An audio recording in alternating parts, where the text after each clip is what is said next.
When I walk into some IT organisations, and I do underline the word some, I ask one question: what services do we provide to the business? This is an important question to ask, especially when services are the most important and common link between IT and the business. After all, IT exists to contribute to the performance of the company's core business assets, such as that bar of soap which the company manufactures. In this case, IT service management is indeed responsible for contributing to ensuring that this bar of soap sits on the shelf in the supermarket in a quality state and produced at a price the consumer is prepared to pay. Whether IT, HR, finance, etc., we are all in this together.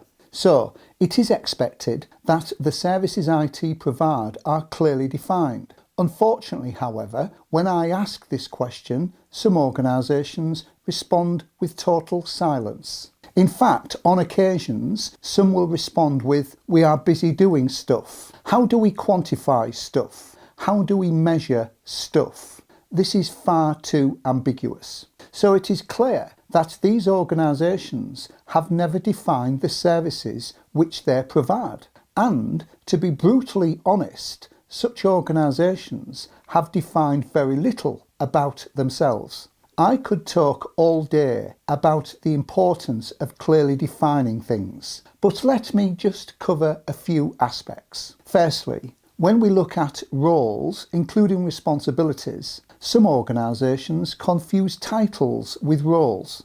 Titles on the shop floor, as to speak, are pretty much useless, albeit I do accept that titles are indeed important when it comes to executive decision making, governance, and of course HR place a great deal of importance on titles to support the company's grading structure, for example, such as salaries, management privileges, status, and so on. However, in terms of how people contribute to the value chain, titles play no part whatsoever. For example, if someone introduces themselves to me, such as "My name is X and I am the first line support agent for this company," or "My name is X and I am the infrastructure manager for this company," I am none the wiser.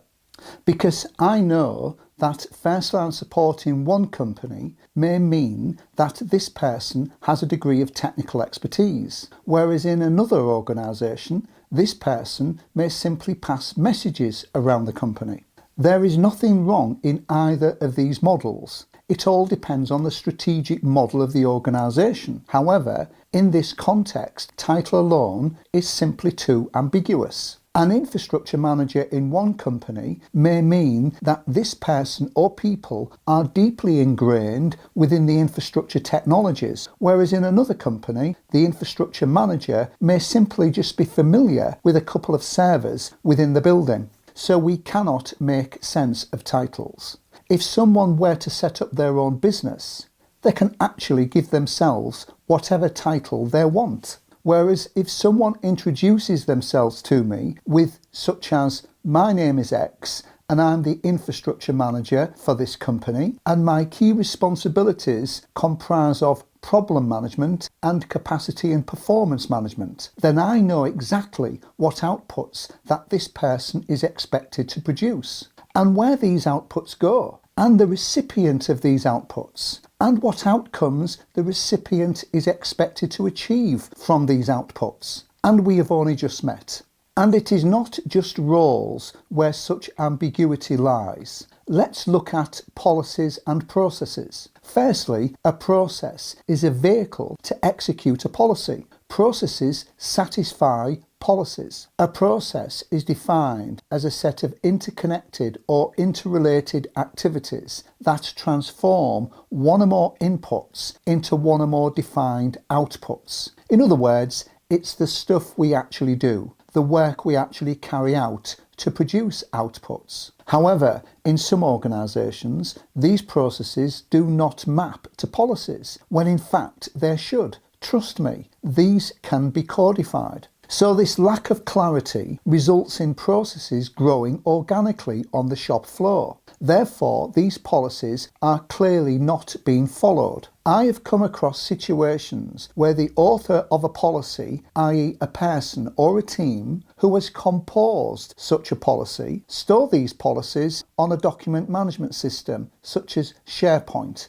and that's it. In fact, they themselves have since forgotten where the policy was stored and certainly cannot recall the contents of the policy. And in the event when such a policy is needed, they spend half a day trying to find the policy and then the rest of the day familiarising themselves with its content, and then have the audacity to start wielding the policy around the organisation, accusing people of not following it. This shortfall also becomes evident when audits are carried out. And on the topic of audits, I should highlight that management should regularly audit their teams themselves for maturity assessment, and not just rely on external audits. But this rarely happens in some organisations. Okay, back to policies and processes. If processes are not mapped to policies, then people will find the best way of doing things.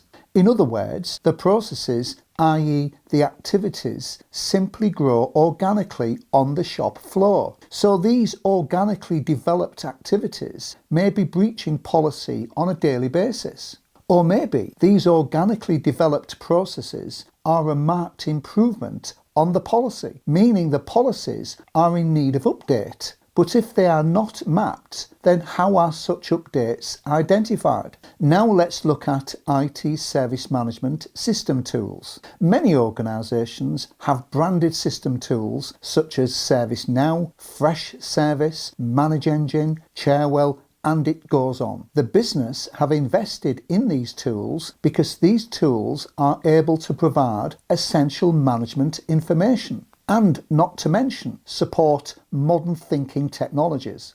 However, when we look at, for example, an incident ticket, the only information we see on this ticket is an entry stating all fixed or customer happy. We do not need such expensive and comprehensive system tools to produce that level of information. We can produce this level of information on a spreadsheet. Well, in fact, we could produce this level of information on the back of a post-it. Furthermore, when we look at the knowledge base which this system has incorporated within it, we see nothing there. It's empty. Or if not, there is nothing worth looking at. Okay, now let's look at improvement and measurement. Every organisation claims to be fully committed to improvement. But in some organisations, we cannot see what we are improving from because there is nothing defined, so everything is too ambiguous.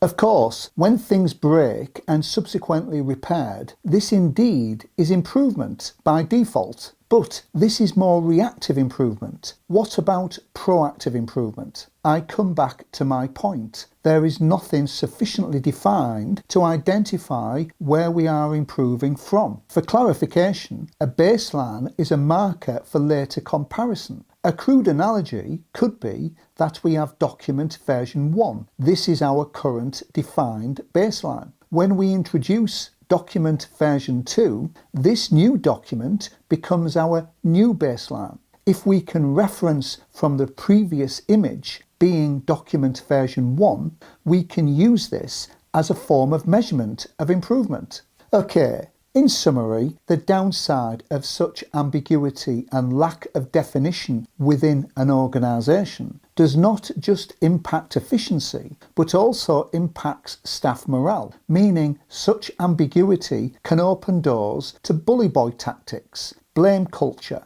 and point scoring. People accusing people of not applying common sense when such common sense should be defined. I have seen people leave companies because the job is seen as stressful, when in fact the stress typically comes from the ambiguity which exists, and in turn the blame culture that comes with it.